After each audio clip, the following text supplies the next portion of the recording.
All right, hey guys, here we are back for another guide. What is this? Whispering Pines 2, I think. One of the things that I definitely like for this is at least a cruise R. I may even go loop R. Reason being for this one specifically, as you can see, wind in the face. It's really gonna cost me some run out, and I want to make sure that I can get up there, give myself a fair chance.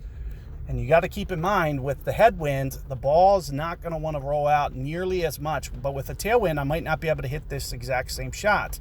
So these are the concepts that you need to be thinking about in the early going of this, because this is a very, very challenging game. And there's a lot more elements to the way that the wind plays and the slope and all of that. But here you'll see with the Loop R, it's going to put me in range. It's going to give me tons of side spin.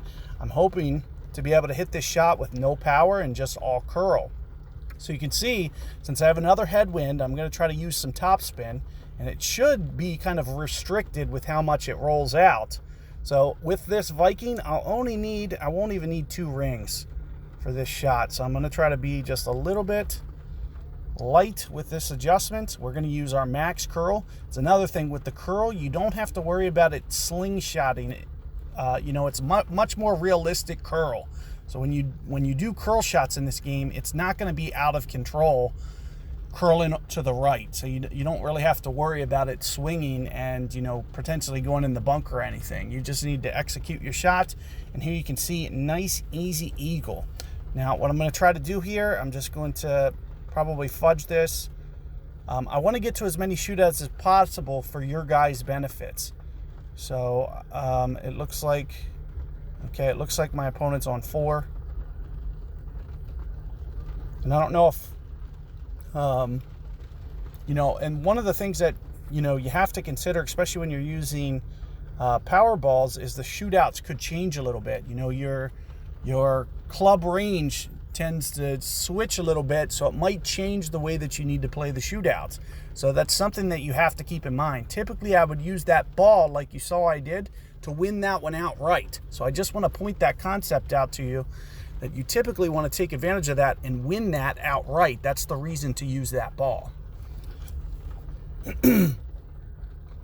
Because what's going to end up happening, like I said, this is going to change my max line. So if I use this max line for predicting rollout, now what I'm going to do is I'm going to just try to do a little bit of a stop shot.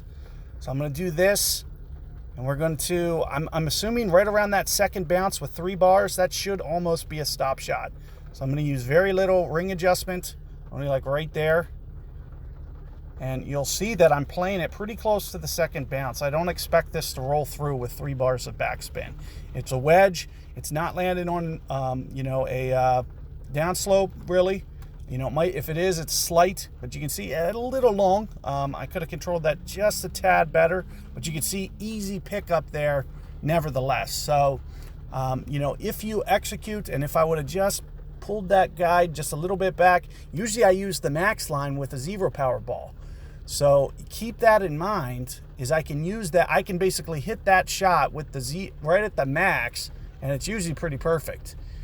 So that same exact shot, but you can see with the extra power, that's where I wound up almost 2 yards long.